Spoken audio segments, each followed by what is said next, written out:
લઘુકથા વગોવાયેલી સ્ત્રી. લેખક છે સુનીતા ઇજ્જતકુમાર. કેટલા વર્ષે ઓણ ગામની વચ્ચો વચ આવેલી પાંચંદની હવેલી ખુલી હતી. ઉદાર શેઠની એ હવેલી જાત્રાએ નીકળતા લોકોનો વિસામો હતી. હમણાં એક વૃદ્ધાએ એની દીકરી સાથે ત્યાં ઉતારો લીધો હતો. મા દીકરીની મિલનસાર જોડી રોજ હવેલીમાં વૃદ્ધો અને બાળકોને ભેગા કરે. દીકરી એક તારો વગાડે. સૌ પ્રાર્થના કરીને પોતપોતાના મનની ને ઘરની વાતો કરે. માજી સૌને દિલથી સાંભળે. છેલ્લે માજી ગીતા વાંચે ને સાથે માનવ મનની વાતોય સમજાવતા જાય. સાંભળનારા ભાવ વિભોર થઈ જાય. માજી ગીતા વાચન શરૂ કરે કે તરત દીકરી ગંગા હવેલી બહાર નીકળી જાય. ઉછળકૂદ કરતી ગંગા વાતો એવી મીઠી કરતી કે સૌને પોતીકી લાગતી.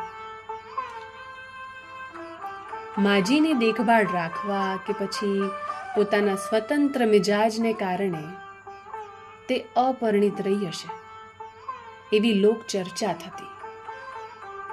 પણ કોઈ સીધું પૂછી શકતું નહીં. તેઓની સાથે જોડાતા લોકોનું મન હળવું ફૂલ બની ટહુકવા માંડતું. મન ગ્લાનીમાં હોય તો અંધકારના ઓળા ઉતરે, બાકી તો સ્વર્ગ જ સર્જાય ને. ગંગાને આમ ઘેર ઘેર ચલક ચલાણું રમતી જોઈ ઘણા ગંગાને વગોવતા.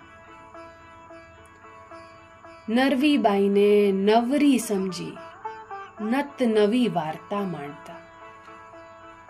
આ એવા લોકો હતા જેના ઉંમરે ગંગા હજુ ચડી નહોતી. ગામમાં મૂળે 500 ખોરડા.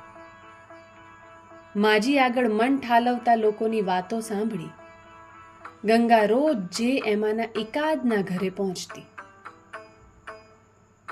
જેમ શરીરમાં વહેતું લોહી માર્ગમાં કોઈ ગાંઠ ગંઠાતા અવરોધાય છે અને સ્વાસ્થ્યમાં ખોટકો સર્જે છે, તેમ ઘર ને કુટુંબમાં નાની અમથી વાતે ગાંઠો બંધાતી હોય છે.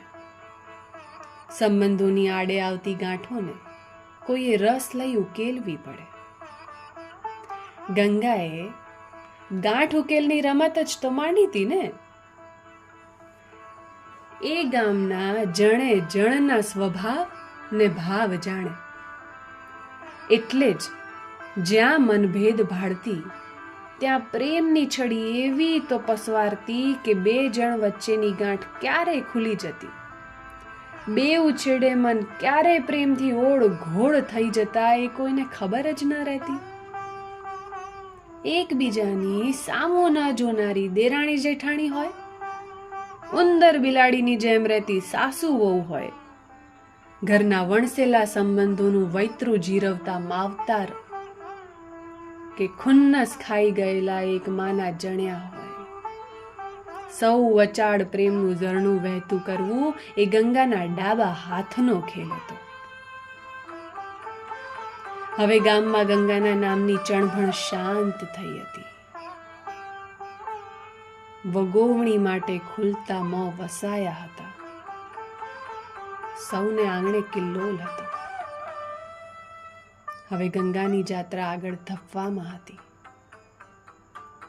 વિદાય વેળાએ જ્યારે ગામે ગામ ગંગા માટે લોકોની આંખે અશ્રુના તોરણ બંધાતા, ત્યારે માજીને પોતાની પરજા યાદ આવતી.